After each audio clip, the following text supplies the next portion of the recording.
Ang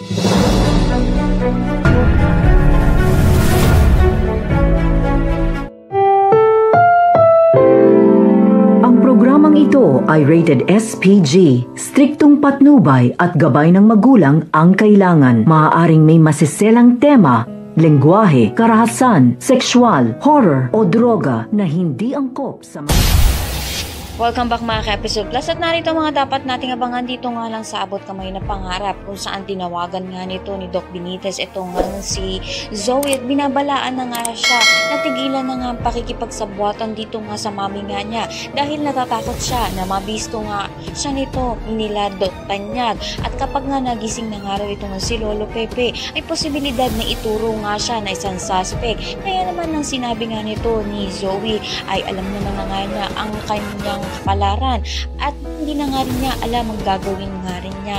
Kaya may humihingi siya ng tulong dito nga kay Doc Benitez na pagtakpan na nga lang siya. Sa kabilang banda naman nga ay isasagawa na nga nito nila Justine at ni Eric kanilang pinaplano laban nga rito nga sa Apex. Posibilidad nga kaya na sila ang humila pababa sa Apex upang sa gayon nga sa paghihiganti nga nila sa pamilya Tanyag. Ano nga kaya ang masamang pinaplano nga nito na mag-ama na si Justine at si Eric? Magiging kakampi nga kaya sila o kaya naman isa na naman silang kontrabida pumalit dito nga kay na Zoe at kay Moira? Lahat ng yan abangan natin. Maraming salamat, Sintan.